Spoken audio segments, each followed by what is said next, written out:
આજે આપણે લીલા ધાણાનો નાસ્તો બનાવીશું. તે પણ ઉપરથી ક્રિસ્પી અને અંદરથી સોફ્ટ એવો બનીને તૈયાર થાય છે. તેને માટે મેં લીલા ધાણા લીધા છે. લીલા ધાણા સરસ એવા ધોઈ લીધા છે પાણીમાંથી. પછી તેને હવે આપણે કટ કરી લેશું.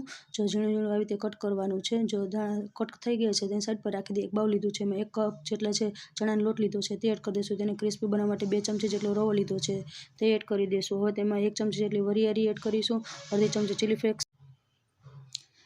1 ચમચી જેટલું નમક એડ કરીશું, 1 મોટી ચમચી જેટલી સફેદ તલ એડ કરીશું. તેનાથી નાસ્તો ક્રિસ્પી બને છે. અડધી ચમચી જેટલો હળદર પાવડર, અડધી ચમચી જેટલો ગરમ મસાલો એડ કરીશું, 1 ચમચી જેટલું લાલ મરચું પાવડર લીધું છે, અડધી ચમચી જેટલું ધાણા જીરું પાવડર લીધું છે. હવે 1 કપ જેટલું મેં પાણી લીધું છે. પાણી આપણે થોડું થોડું એડ કરતા જઈશું અને મિશ્રણ બેટરને સરસ એવું બનાવી લેશું.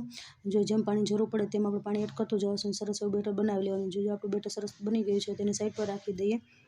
શેંગદાણા પહેલાંથી મેં શેકીને ઉપરની છાલ છે તે હટાવી લીધી છે. હવે મિક્સર જાર લેશું. તેમાં આપણે શેંગદાણા છે તે એડ કરી દઈશું. તેનો આપણે પાવડર બનાવી લેશું. પાવડર બની ગયો સાઈડમાં રાખી દઈએ. એક પેન લીધું છે તેમાં 2 ચમચી જેટલું આપણે તેલ લેશું. તેલ સરસ ગરમ થઈ જાય એટલે 1 ચમચી જેટલું જીરું એડ કરી દઈશું. જીરું સરસ રીતે સતળાઈ જાય પછી તેમાં આપણે લીલા ધાણા લીધા છે તે આપણે એડ કરી દઈશું. હવે તેને તેલમાં સરસ રીતે આપણે સતળવાના છે. ફૂલ વિડીયો ડિટેલ નીચે બાયોમાં લિંક આપેલી છે, તમે જોઈ શકો છો. જો તેલમાં સરસ રીતે આપણે સતળાઈ ગયું છે.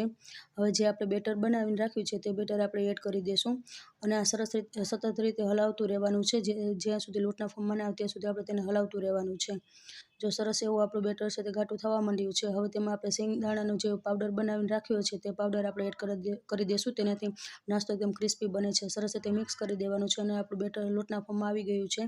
જો સરસ રીતે થઈ ગયું, પેનમાં ચોટતું પણ સરસ. હવે આપણે ગેસની ફ્લેમ બંધ કરી દઈએ અને પહેલેથી મેં તેલ લગાવીને રાખી દીધું છે. તેની ઉપર આપણે આ મિશ્રણ છે તે એડ કરી દઈશું. તેને સરસ રીતે આવી રીતે ચોરસ ટુકડો બનાવી દેવાનો છે, પાથરી દેવાનો. તેને 15 મિનિટ સુધી તેને ઠંડો કરવા માટે રાખી દઈશું. જો સરસ એવો આપણો ઠંડો થઈ ગયો છે નાસ્તો, હવે તેને આપણે કટ લગાવી દઈએ. આડા અને ઊભા મેં ચોરસ શેપ આપ્યો, તમે કોઈ પણ શેપ આપી શકો છો. હું તમને જો બતાવી દઉં. એક પીસ જો આવી રીતે થઈ ગયું છે તેને સરસ રીતે સેટ કરી દેવાનું છે. તેવી જ રીતે મેં બધા પીસ બનાવી લીધા છે. પહેલેથી જ તેલ મેં ગરમ કરવા રાખી દીધું. તેલ સરસ એવું ગરમ થઈ ગયું છે. હવે તેમાં આપણે એક પીસ આવી રીતે એડ કરી દેવાના છે. તેલમાં જેટલા સમય તેટલા પીસ આપણે એડ કરી દઈશું અને નાસ્તાને હલાવવાની જરા પણ ઉતાવળ નથી કરવાની. થોડીક વાર ક્રિસ્પી થાય પછી તેને હલાવવાનું છે. હવે આપણે નાસ્તો નીચે સાઈડ ક્રિસ્પી થઈ ગયો છે. હવે તેને આપણે પલટાવી લઈએ. બંને બાજુ સરસ રીતે પલટાવી દીધું છે. બંને બાજુ સરસ એવું ક્રિસ્પી થઈ ગયું છે. હવે જ્યારે મતે હલાવીને આપણે આ નાસ્તાને છે આપણે ડીશમાં લઈ લઈએ તો તૈયાર છે ગરમા ગરમ લીલા ધાણાનો નાસ્તો. And thank you for watching.